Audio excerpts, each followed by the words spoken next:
John chapter 13. It was just before the Passover feast. Jesus knew that the time had come for him to leave this world and go to the Father. Having loved his own who were in the world, he now showed them the full extent of his love.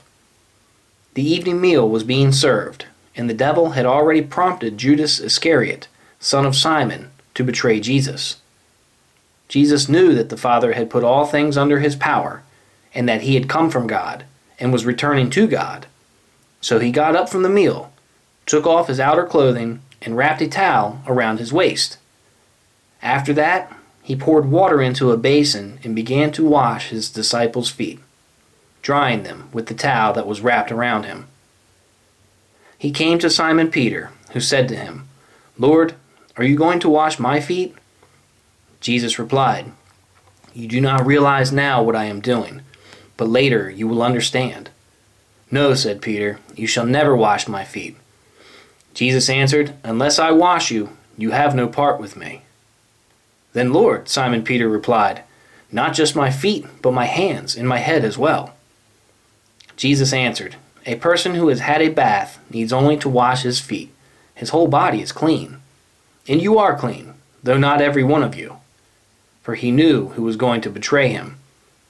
And that was why he said not everyone was clean. When he had finished washing their feet, he put on his clothes and returned to his place.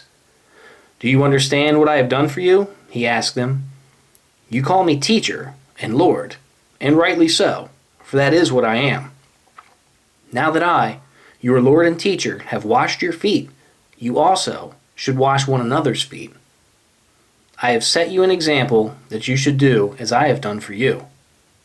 I tell you the truth, no servant is greater than his master, nor is a messenger greater than the one who sent him. Now that you know these things, you will be blessed if you do them. I am not referring to all of you. I know those I have chosen, but this is to fulfill the scripture. He who shares my bread has lifted up his heel against me.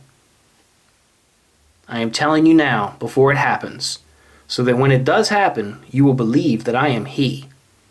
I tell you the truth, whoever accepts anyone I send accepts me, and whoever accepts me accepts the one who sent me." After he had said this, Jesus was troubled in spirit and testified, "I tell you the truth, one of you is going to betray me." His disciples stared at one another, at a loss to know which of them he meant. One of them, the disciple whom Jesus loved, was reclining next to him. Simon Peter motioned to this disciple and said, "Ask him which one he means." Leaning back against Jesus, he asked him, "Lord, who is it?" Jesus answered, "It is the one to whom I will give this piece of bread when I have dipped it in the dish."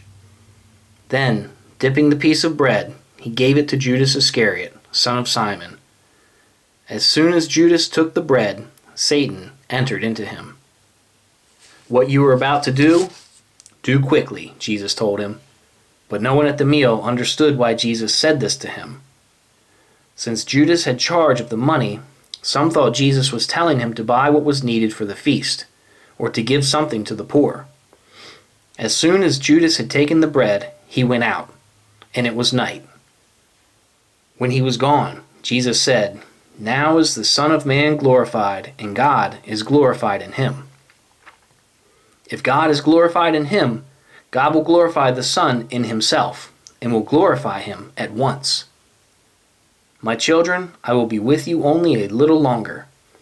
You will look for me, and just as I told the Jews, so I tell you now, where I am going, you cannot come.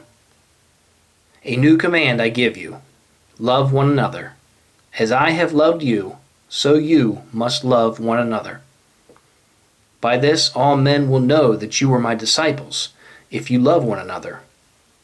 Simon Peter asked him, "Lord, where are you going?" Jesus replied, "Where I am going, you cannot follow now, but you will follow later." Peter asked, "Lord, why can't I follow you now? I will lay down my life for you." Then Jesus answered, "Will you really lay down your life for me? I tell you the truth. before the rooster crows, you will disown me 3 times.